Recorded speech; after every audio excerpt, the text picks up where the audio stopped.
And then what I want to do is just Monica's going to take control here as we move forward. Monica is new to Canada, moved here from Brazil, had an extensive career in the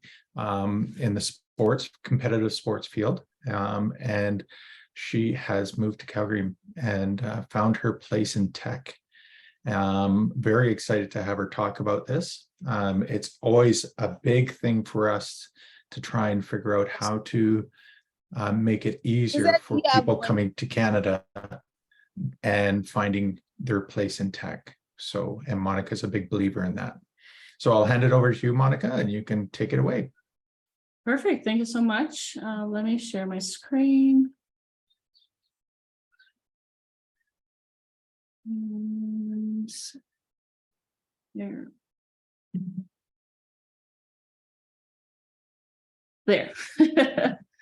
So first of all, thank you so much for everyone joining today. I'm quite amazed with the number of people that are here today. It's really exciting, very heartwarming to see this many people. For those who haven't met me yet, and I think I've met lots of you guys already, at least on somewhat of a personal level, but I'm a technical recruiter. I've been recruiting in the tech environment for about a year. Actually, I've been recruiting period for a little over a year. So even though my experience is not as extensive as a lot of other people, I can still tell you that within a year of working in this environment, I've learned a lot that I didn't know from outside when I was trying to get a job. So I think today, my goal is to give you some insight from the backside of it. Obviously, my focus today is for newcomers and how to tackle the Canadian market. But even more specifically to that is to talk exactly about what Wunmi mentioned earlier, which is the Canadian experience. And I like to say Canadian experience between brackets, because you're going to see by the end of the conversation that I find that a bullshit concept. But my goal with today is to potentially leave you with some tips and tricks on how you can potentially tackle these conversations and hopefully go over the hurdles that they are bringing. Now, just so you guys know ahead of time, I like this to be potentially a conversation. So if at any time anyone has a question, you can raise your hand, type the question in the chat. I'm happy to have that interaction. The presentation itself should take maximum 25 minutes. So I've left lots of time for us to have conversations because I know that people are going to have questions. And I'm hoping to make this conversation as relevant as possible to the questions that you guys have, because they might be very different than what I'm wanting to talk about. And I'd rather bring impact to you rather than just talk because I like to talk. So before we start, let's just go into some, I just like to give some things before I give any tip to anyone, because I think, if you know about humans, humans have bias. And if you're not actively working against it, you're most likely doing it. And even if you are working against it, you're probably still doing it. And this is just to give you guys some insight on recruiting and hiring, which is humans do that. And humans look at resumes and humans interview humans. And take every tip that I'm giving you today, munch them through your brain, through your own personal experiences, go out there, test them out, and then go back into the drawing board and it's an iterative process, okay? Where you're gonna be testing, different people are gonna react differently. So just take everything that I'm saying to you with a little bit of a grain of salt, understanding that I have a bias that is probably different than yours, and we'll go from there. The second one is that the information that I have is from what I've learned in this 1 year of experience that I've had at my company. It's a really small little agency. We're about 8 employees. We only hire in tech, and we hire for like a few specific companies. So yes, I have information to give, but it's a drop in the bucket from what the market actually looks like. It's still information relevant to the market, especially because I do have conversations with people that are, recruiters in other agencies. I see recruiters on my feed all the time posting about things, and it's reoccurring things that I see, but it's also just my tiny little company. And also every information that I've gotten from this are what my managers and the owners of my company have taught me, which could be not true for other companies. And then the last one is that the tips that I have today for these things that I've learned about the Canadian experience issue have not been tested. I have not been in the market for over a year, and I've learned about these about 8 months ago, right? And so I'm still trying to figure it out, how to help you guys put a Band-Aid on the issue while you're trying to get into the job market. But the long-term goal is for me to break the system that is broken and rebuild it correctly. I have no idea how I'm going to do that one day. I know that part of it is also asking you guys that when you become a manager and you become someone that is hiring someone, you don't actively do these things to the next person. Okay, so it's a long-term goal for me. It's a long-term fight. But for right now, I'm trying to give you a Band-Aid to potentially slow down the bleed. But the topic of today is Canadian experience. And for Canadian experience, I like to describe it with two different adjectives, and they're usually a lot more negative than people probably think about. And the first one is contradictory, because, Canada as a country, as you all know, not only relies on, but depends on immigrants. We are a large country with a large mass of physical mass, with not only an old population, but an aging population. So we're always constantly bringing in new people.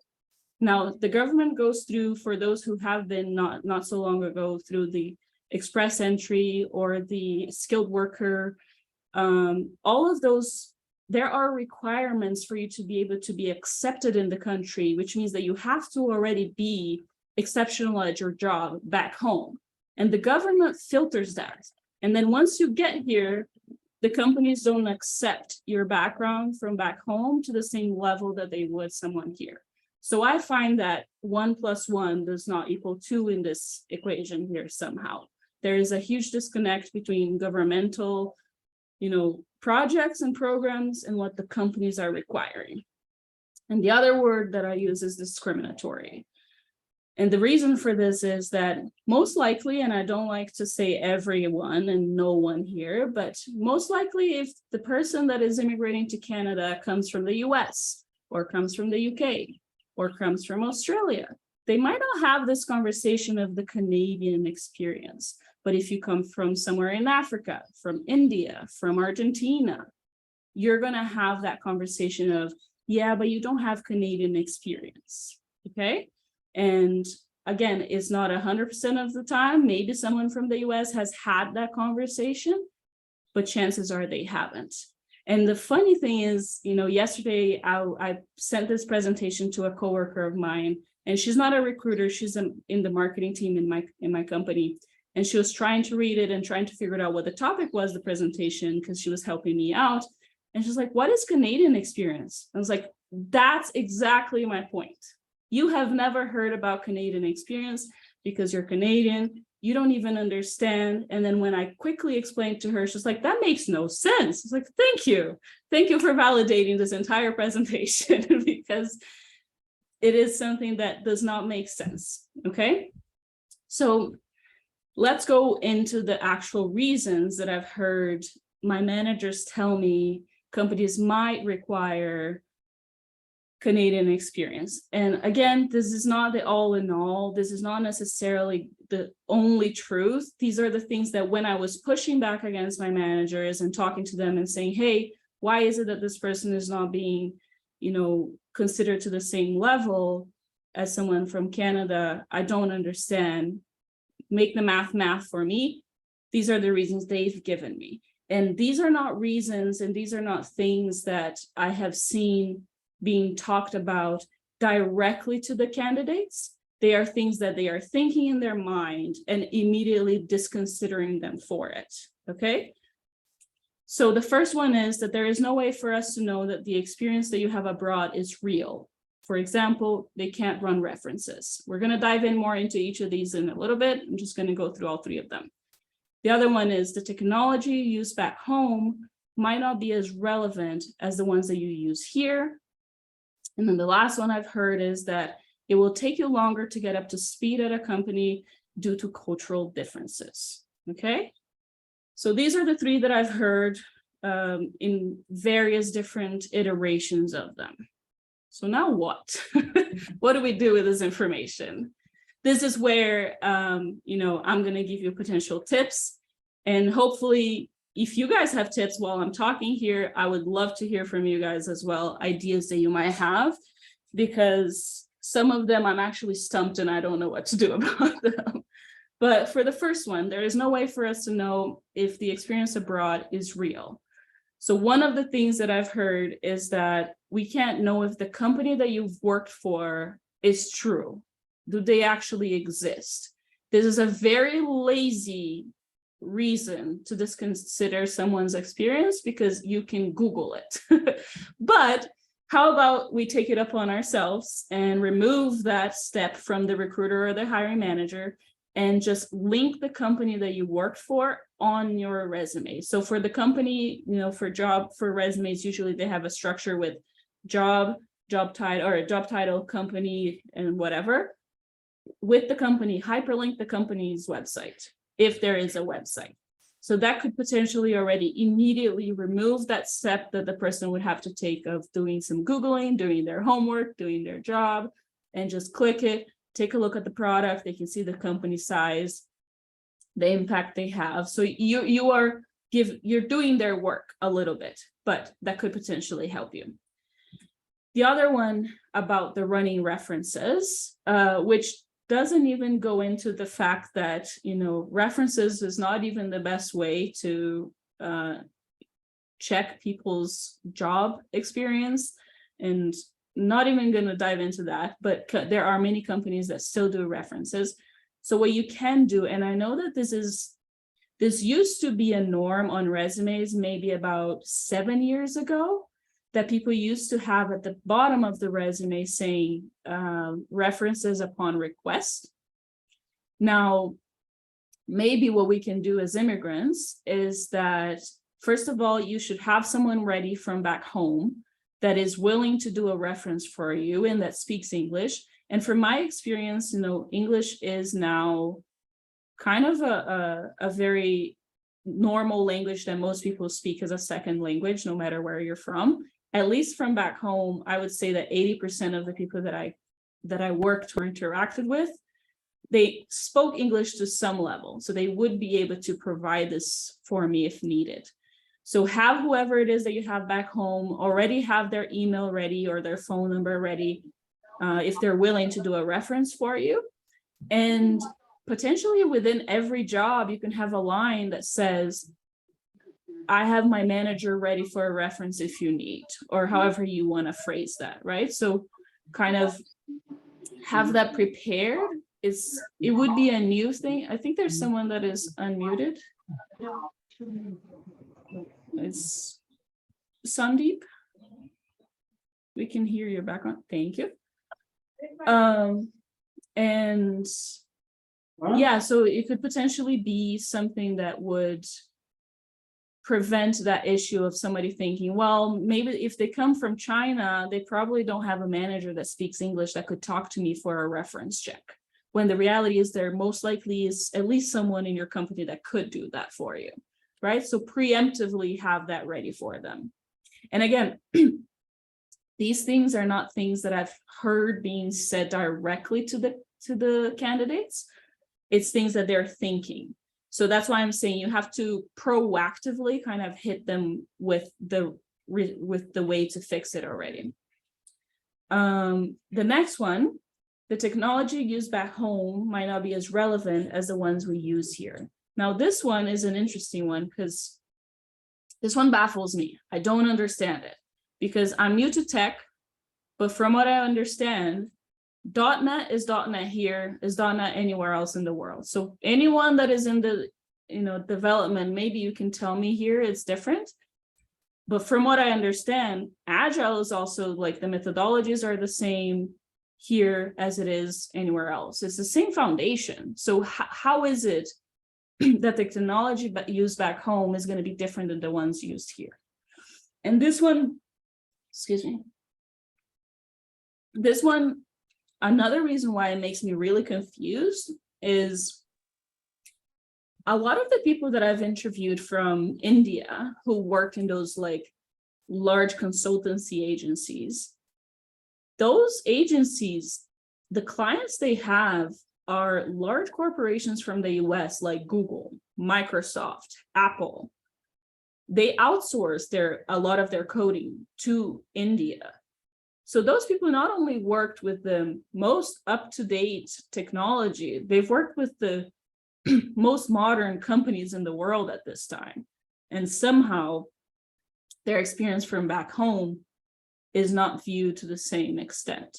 So this one is one that, if you guys have any ideas here, I'd love to hear them. The only one that I could think of for the people that are more developers is if there is a way for you to add to your GitHub, like a link to a test for that technology that you write with. So if you write in React, have a project in React that you can specifically say, like, here is a React project that I did that showcases my skill set and the seniority that I am with it.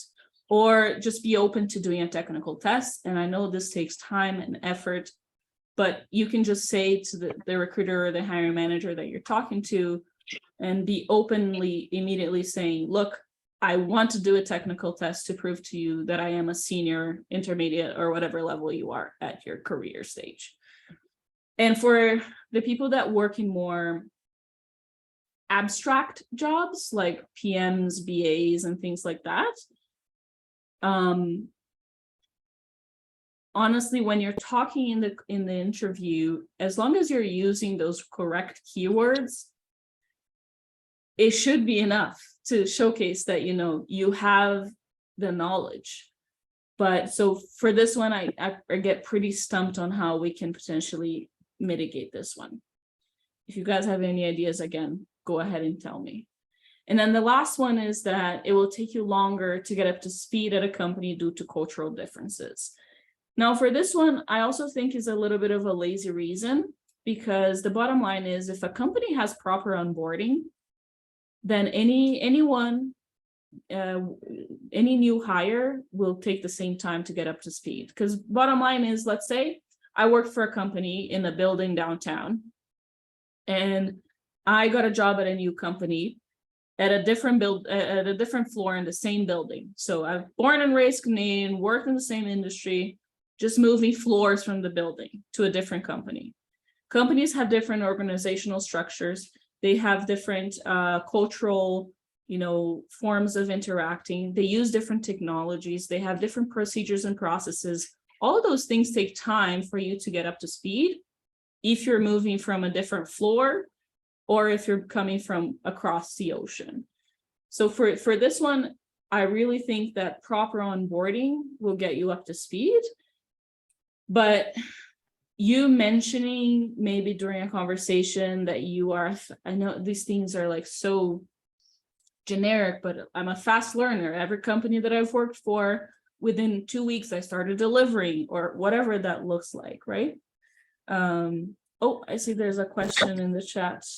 On languages tools, is this something you would actually find out was being contested against you? It's hard to challenge it if not.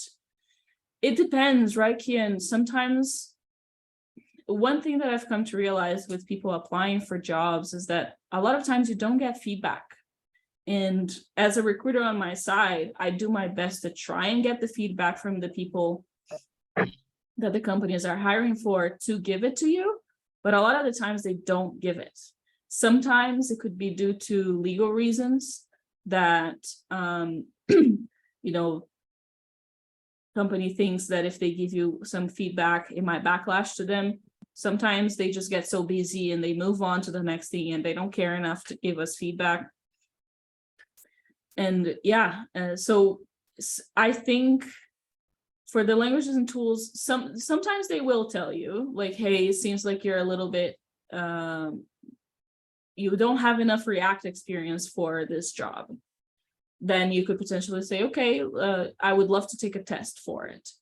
But, and that's why I'm saying, I think these tips are more proactive, where I'm hoping that you guys can tackle these questions already before they even have them, right? Just saying like, I am willing to prove to you that I have someone that can be a referral, a reference, that I have with the company's websites, and that I can do a technical test because I know my skill set is good and I'm gonna ace that test, right? Again, I haven't tried these, so I don't know if they'll work, but these are ideas on how we can try and tackle it. So I'll open up, I'll actually give some extra tips here that are not necessarily related to the Canadian experience issue right now. For the Canadian market, and I think this is a trend that I'm seeing all over, the biggest thing is networking, networking, networking. And it's, in my opinion, again, a little bit of a double-edged sword, because I think if you're required to have a good network to be able to get a job, that means that the hiring process is broken, but this is the current situation. So we kind of got to go with the flow.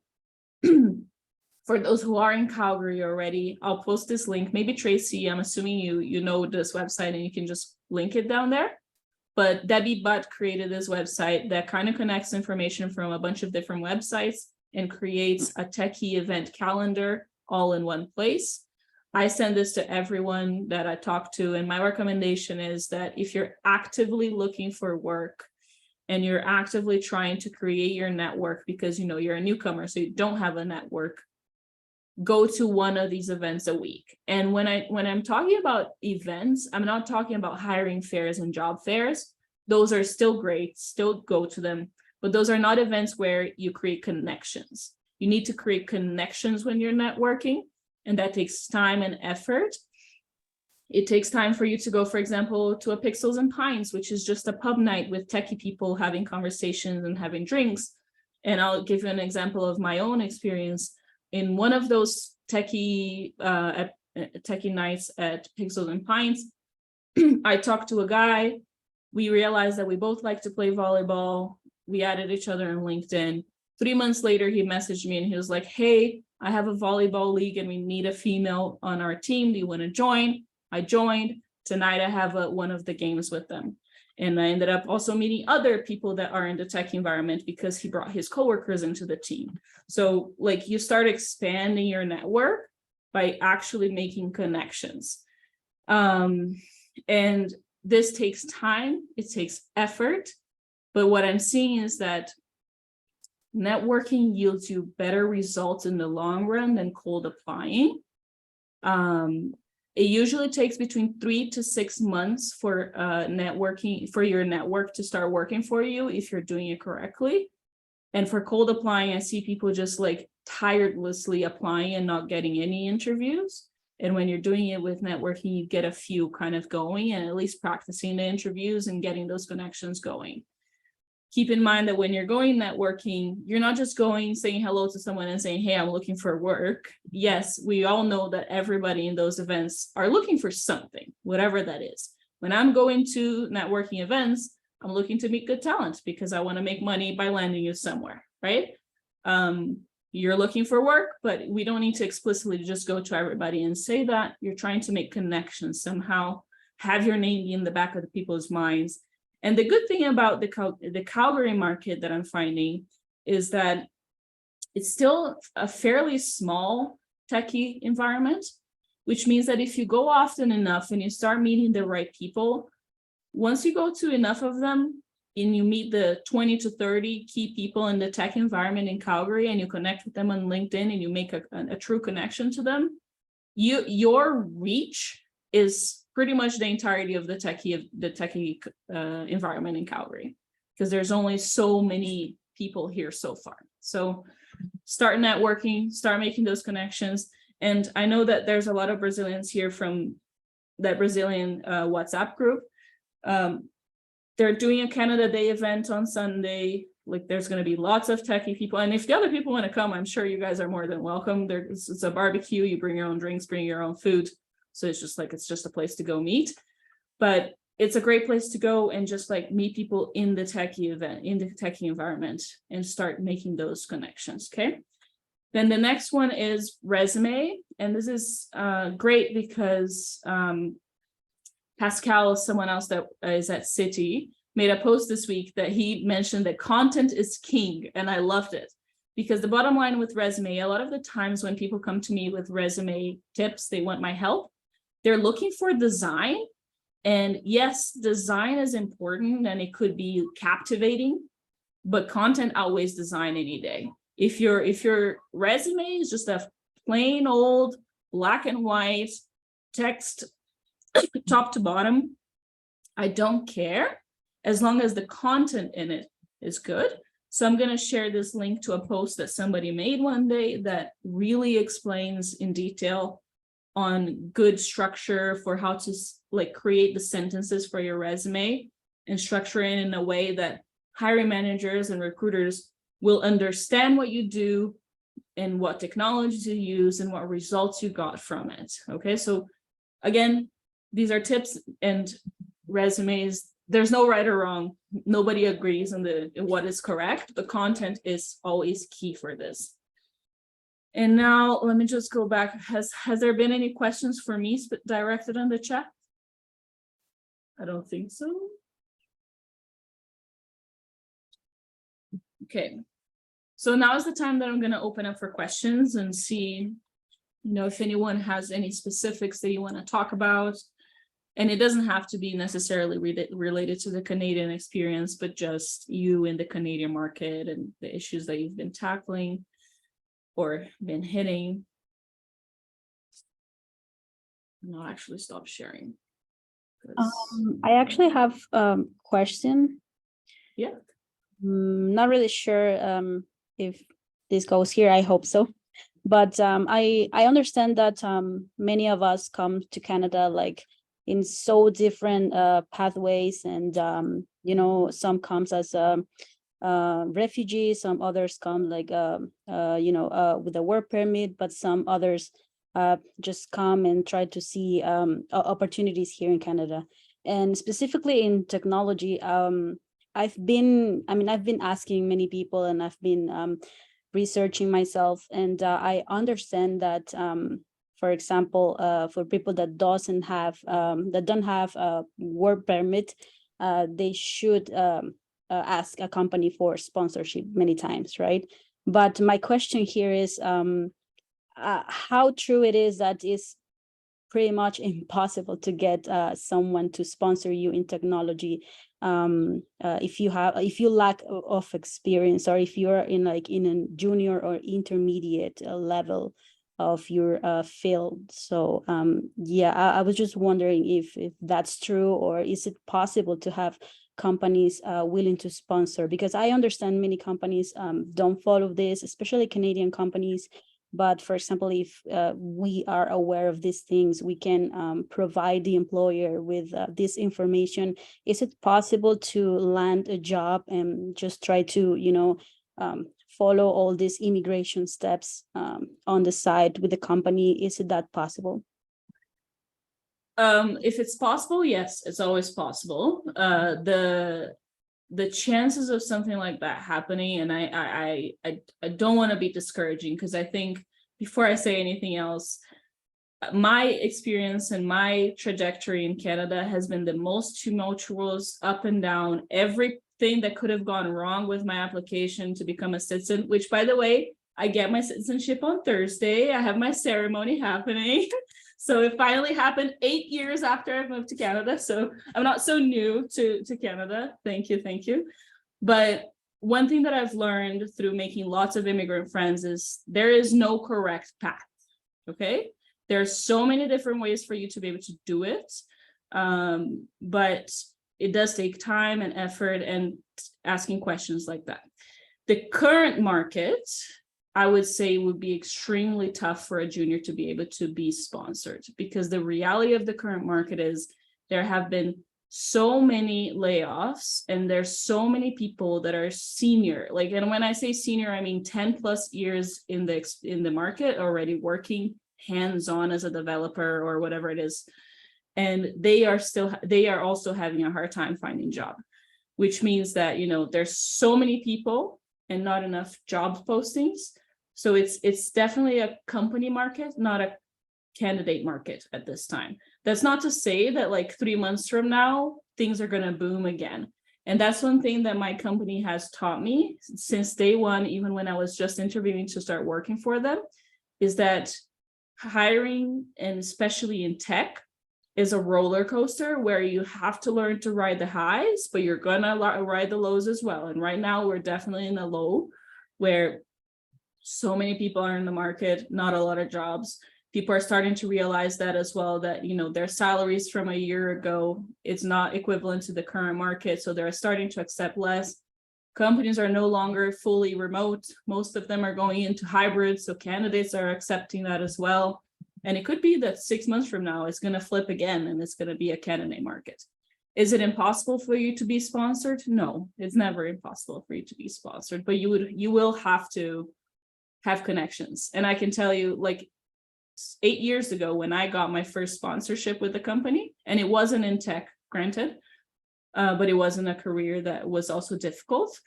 It was because I knew someone that worked in that company, and she was my friend from back home, and she connected me with the company, right? So like, even back then, networking was crucial to my immigration process. And then the second company, because I had to find a second company to be sponsored, was my previous boss from a previous job that I had in Canada. She loved me. She couldn't sponsor me, but she recommended me to another company and they sponsored me. So again, it was connections, right? So again, it's not is that your situation? You're trying to be sponsored into Canada? Yeah, I was actually recently laid off, but I was working for a company based on the US, startup. So, but I was being sponsored at the same time here in Canada, but not in technology. I was being sponsored as a cook. So I was under abuse situation in that restaurant. So I tried to change my status, and I'm still fighting for it. But that means I cannot work for anybody else because I possessed a closed work permit. Close work permit, yeah. Exactly, a closed work permit. So I have my a new immigration consultant. So with her, I'm trying to see like if I could get a company in technology, because I already possess some like 3 or 4 years of experience as a UX designer. So I'm trying to see if there's the possibility here in Calgary, because I'm based here in Calgary.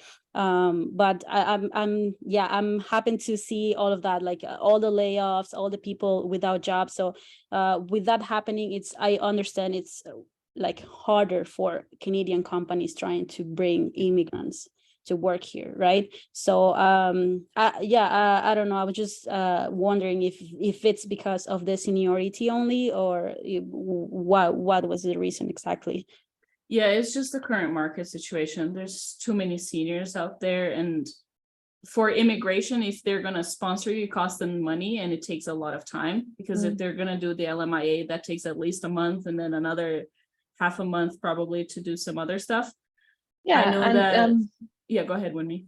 Yeah, in addition to that, here in Alberta, we also have a lot of retraining programs. We have a lot of programs that do boot camps that try to get people into tech. So that's why that, apart from the way the market currently is, even outside that, we have a lot of juniors. So it's really going to be hard for a company to want to invest in sponsoring a junior with all of that expensive process that Monica was just describing, when they can easily get one that is local. So we do have there are some startups whose main product is getting senior tech talent from international to Canada, but those are like the really senior people. So this might work in like other industries, but in tech at this time, it will be a little tough, as Monica's explained. And again, we here are not immigration experts. So yeah, so whatever we've said here, you're better served talking to a consultant on topics like this. Yeah. Thank you both. Yeah, I think Sudesna, do you have a question for us? And then I'll tackle some of the questions in the chat once they speak. Hi. Hi, Monica. Hi, everybody. So I actually, it's more of a discussion rather than a question. The thing is, you obviously spoke about, when you started off with the Canadian experience and you suggested some of the suggestions that you gave. So I kind of thought along those same lines. So, so the first point was about, how do they know about your company? Right, like you said, it's very easy to find out. You can always Google it if you want to really find out about it. And some of us, like I said, have come from MNCs who probably even have their own site offices here, not just in the US or anything, but they even have it in Canada. And still, I do feel even those MNCs, for some kind of internal, I don't know what system that is, that even that kind of triggers or, because, for example, I'll just give you an example of another company that I was working in India. And then I left and I've worked in another company. So I'm from India.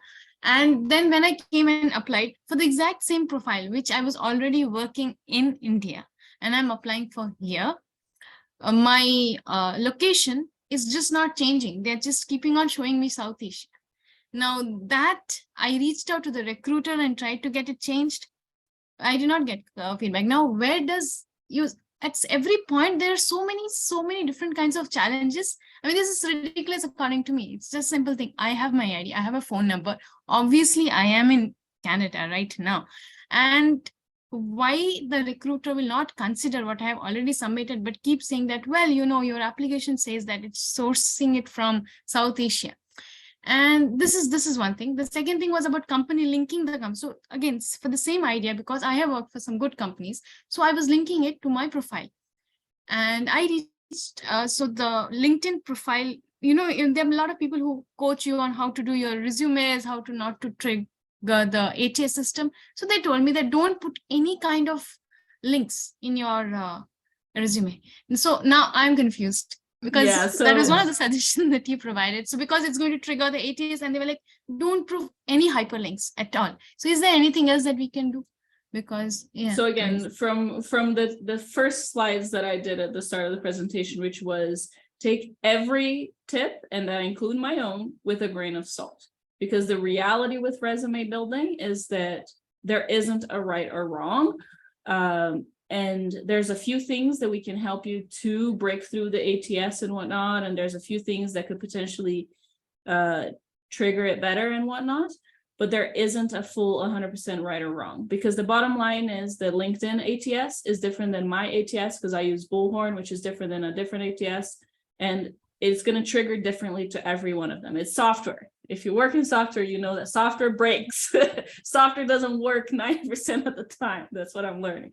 But so what I learned is, when I was applying for jobs, is that by the time that you get your job, you're going to have 17 different versions of your resume, and they're all going to be very different. And I agree with Tracy, break the ATS system by networking, because then instead of going through an ATS, you're going to send your resume directly to a human that will actually read your resume.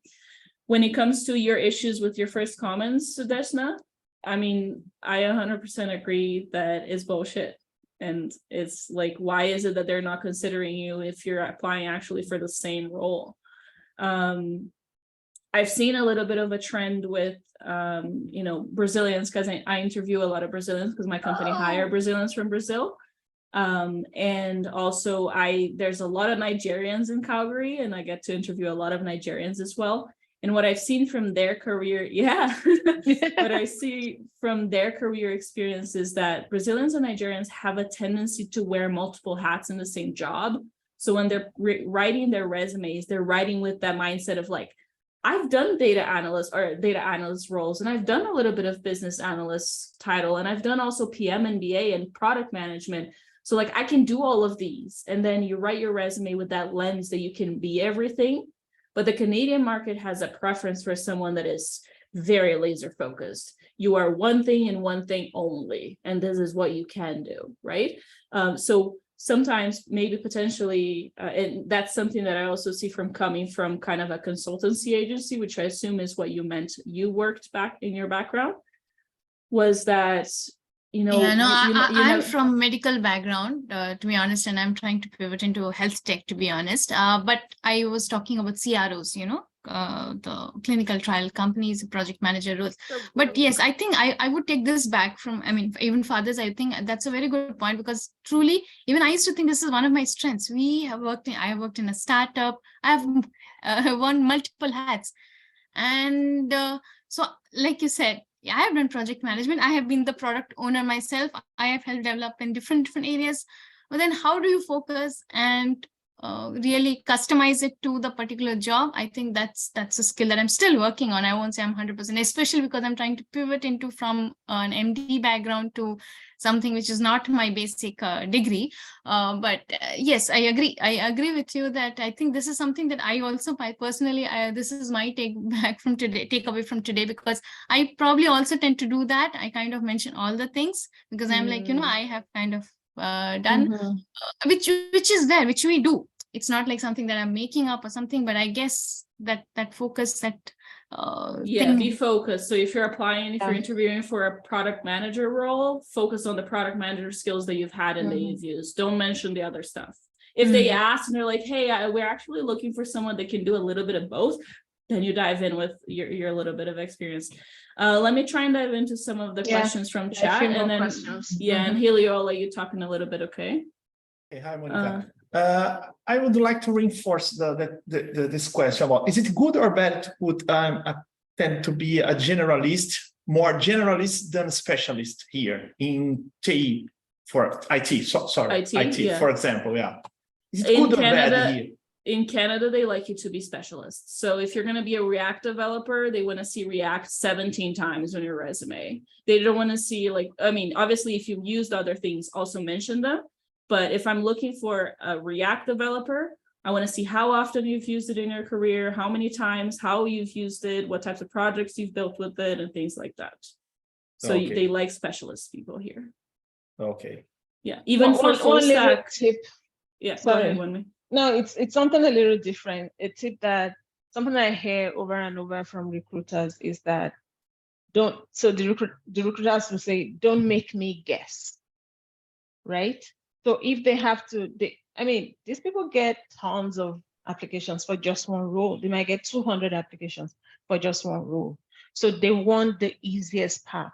So if they have to look at your resume and they have to guess, like, do they have this experience? Have they done this? I love that one, because then it's too much energy to be expended by them. So don't make them guess. Anything you think, like, you wear the hat of the recruiter or even the company, and imagine what they want to know.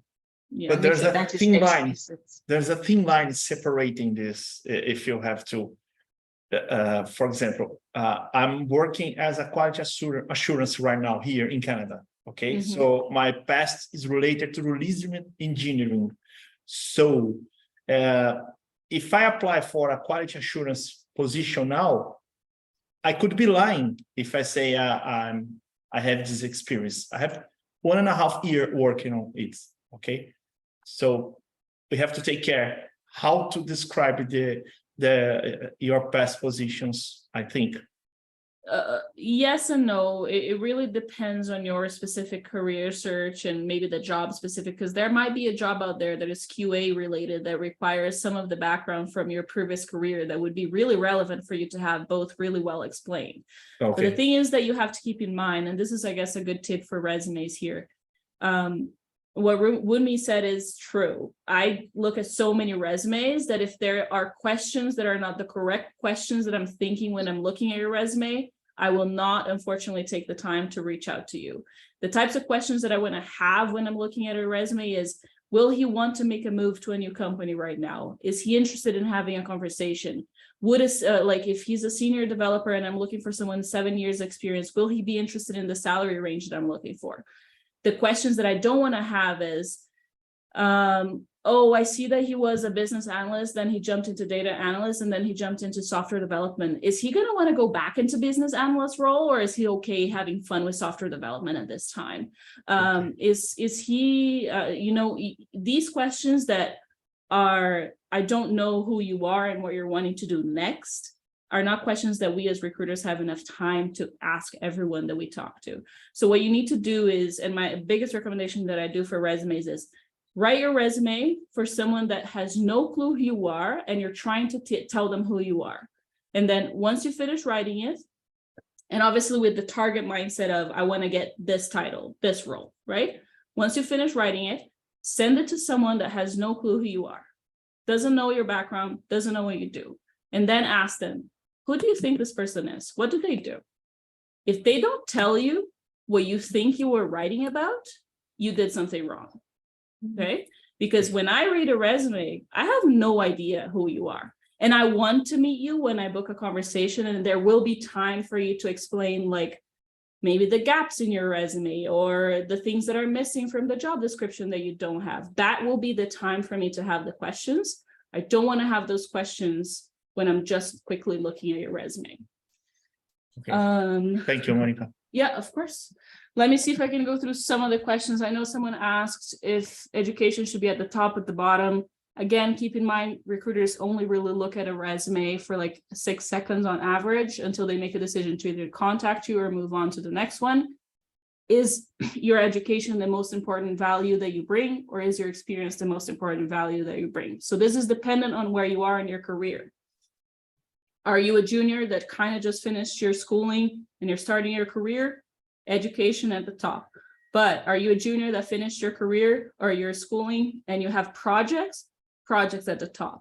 Are you a senior that has 17 years of experience and you have lots of work-related experience already? Experience at the top. Whatever is the most relevant to tell us about you quickly, okay? And again, structure is one of those things that there's no necessarily right and wrong, but the top third, the 1/3 section of the area of the resume at the top is the most valuable real estate that you have.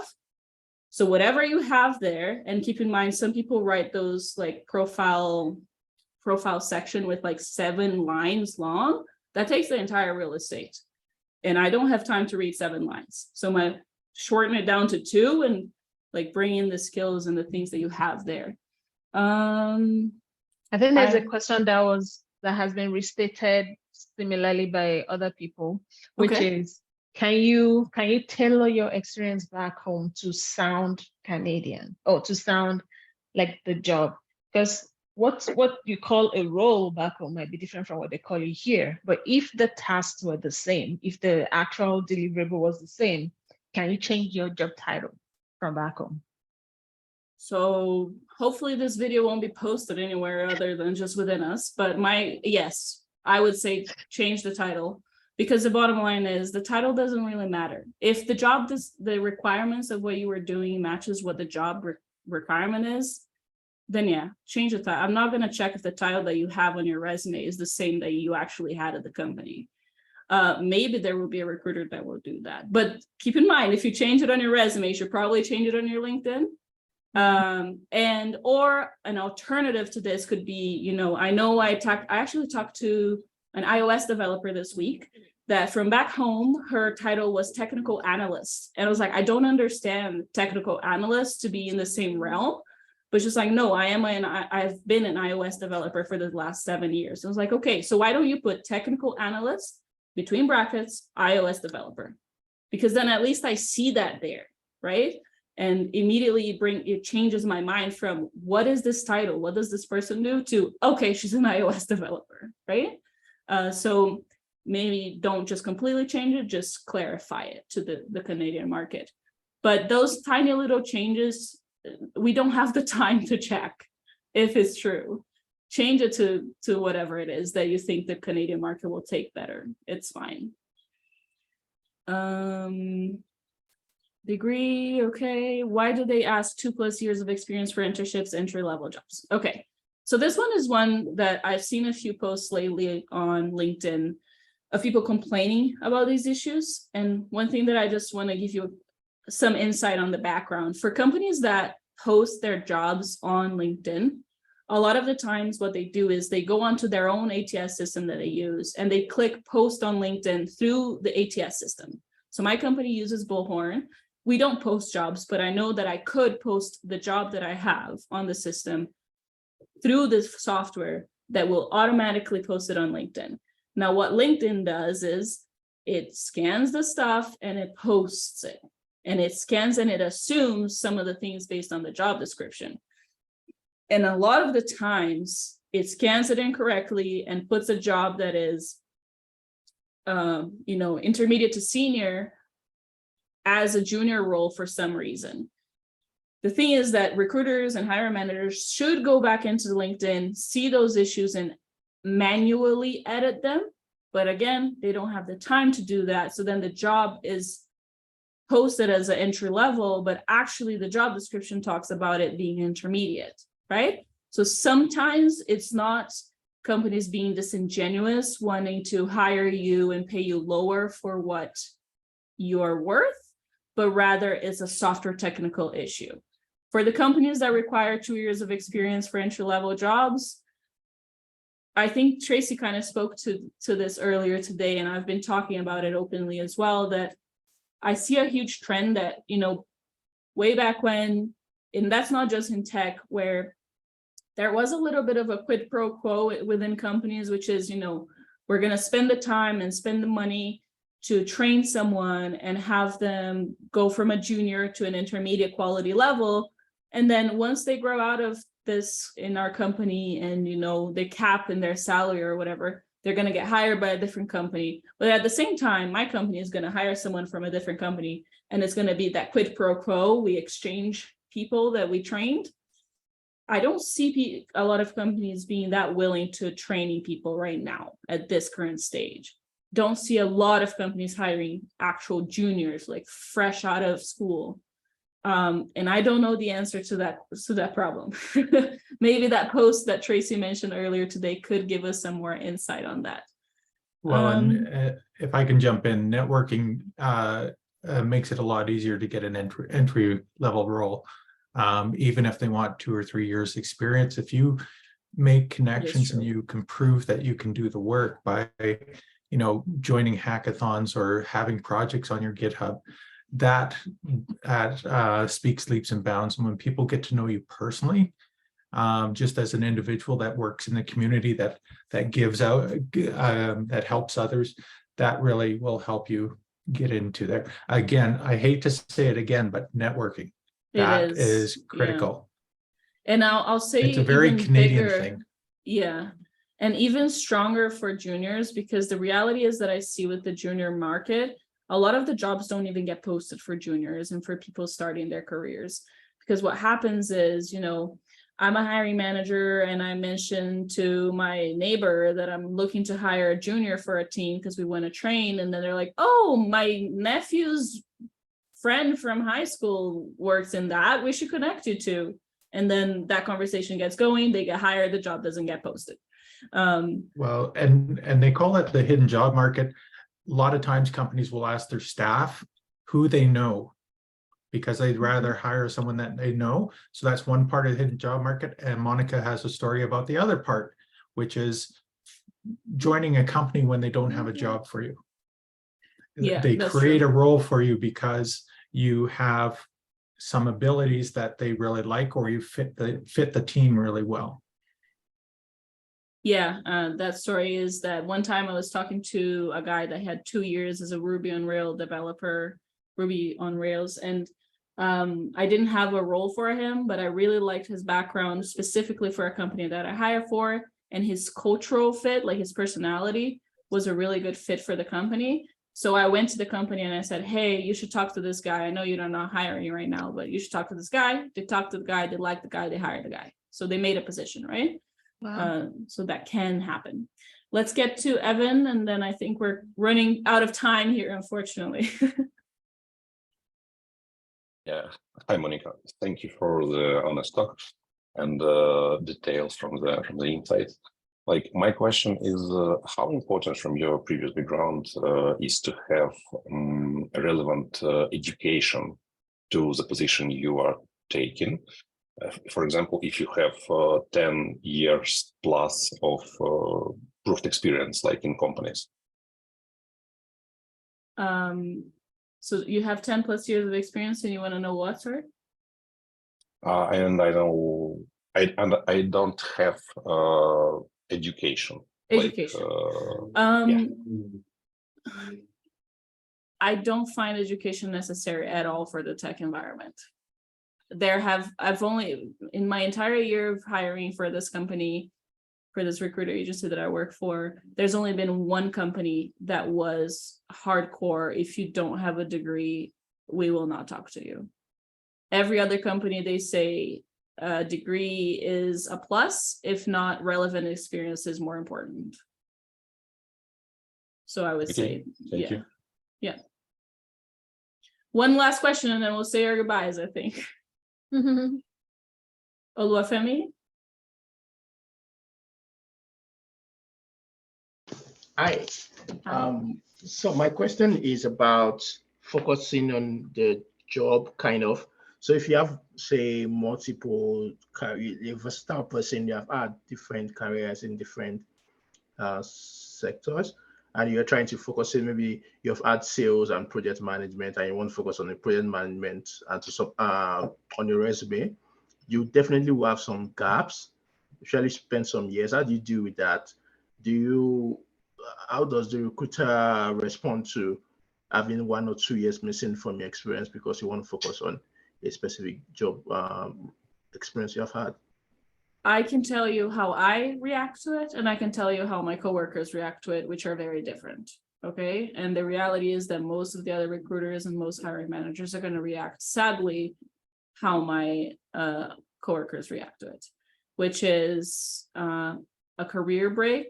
If it's like a 2+ year career break, it's going to be real hard for you to get back into the market. They're going to think he's no longer active in the market. He lost his ability to be a project manager. Somehow you don't remember at all what the foundations of what a project manager does, right? So they assume you're no longer hot for the market.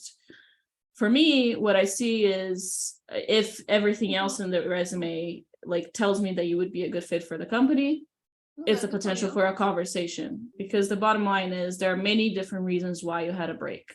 And it's not my place to judge why you took a break. It's my place to understand what happened and then mitigate the questions that might come from a company wondering why you had a break, and figure it out if you're still up to speed with what you do in your career. This one is a tough one. I see that there are a lot of managers that would pass on your resume because of their break, unfortunately. One last thing, just to underscore networking, why it's important, engaging. I recently hired for a role, and this came from someone that had volunteered. This person had volunteered with Immigrant Techies. This person attends all the event. I'm like, I see her around. She understands the space. She understands the problem we're trying to solve. And the kind of mindset that volunteers, it already tells you something, that they're ready to give, they're ready to learn. So I could not imagine having to sort through 200 applications because I was so tight on time. So I did not post that role. That's just an example to let you see. Just something to underscore this one. I didn't post it on any big channel. I told Zach, I told like people that I know personally, and the people I work with, of course. So that's just an example that there are many times these kind of things happen. That's about the kind of relationships you form, especially here in Calgary. People like to, there's a community spirit in Calgary. If you're here, especially, I mean, I'm biased, but yeah, so don't be afraid to reach out, to join communities, and that's what we have here at Immigrant Techies. Everybody's learning, so there's no expert anywhere. So we set the bar really low so that there's no threat. It's a very non-threatening atmosphere that we've managed to build so that you can all connect at that level. We allow ourselves to be vulnerable. So again, all goes back to networking. I know it sounds cliche, but there's really no shortcut. There really isn't. Yes. Yeah. You're on Tracy, I mute. think you're on Tracy. mute. Tracy? You're on mute. You think after 3 years I'd figure this out. I know. I agree. We have a member that when she was starting in tech, she did everything set up chairs, coat check, help clean up at the end, any volunteer she could do at any event, just so that she would be more noticed as being someone that's helpful. And that really made a big difference. And Monica, we were just talking about, what was the last question? That Olawafemi did, gaps in the resume. Gaps in the resume. Gaps in the resume are getting more acceptable because of COVID. There's been gaps, but That's if you can tell people that in that gap, I took these courses to keep my skills up to date, that can soften that gap quite a bit. So just a thought there. But I would like to thank Mumni and the Immigrant Techies network. Is it now? Yeah, we recently Immigrant Techies Network. Yes. It used to be Immigrant Techies Alberta. Now it's Immigrant Techie Network because I mean now we Canada-wide. registered it as a non-profit. So now it's a non-profit, and it's Immigrant Techies Network, so that it doesn't have to be just about Alberta. Yeah. And find them on LinkedIn to connect with them and join the group. You don't have to be from Canada to join. And thank you, Monica, for joining us. Always insightful. Monica is a huge believer in EDI, DEI, just making sure that everyone's treated the same way. So that's really critical. And I would like to thank you from CITI, Careers in Technology and Innovation, for coming and listening as well. It's been a great session, and we really appreciate having everyone around. Reach out to any of us for questions. We'll try and answer them for the best we can. And if we can't, for me personally, if I can't answer them, I'll try and find you the answer so that at least we can get you some information to help move you forward in your career transition, career progression. We'd love to help. Thank you, Thank you, everyone. And you would like to meet Zach? He's not available today. Yes, Zach is in Toronto. Mm-hmm. At Collision, which is a big tech Exactly. conference, but he's also doing a meetup for our members that are in Toronto. We have members in Vancouver, Edmonton, Toronto, Winnipeg for CITI. I did put a link to a video in the chat there that Zach did with a local fellow here that talks more about CITI. And it's definitely worth having a watch there if you're interested, because it just explains more than I can explain in the few minutes here. So, but if you do have questions about CITI, reach out to me. I'm more than glad to answer them. And if I didn't get to your questions on chat, because I know there are a bunch that I didn't, just connect me on LinkedIn and shoot me a DM, and I'm happy to answer. Okay. Did you post your LinkedIn profile? If you want to post it again, it's probably lost, and you don't have your full name there, so it will be hard to search. Yeah, there you go. Okay, awesome. Awesome, everybody. Have a good day. Bye-bye. Thank you very much, everyone. Have a good day. Bye now. Thank you all.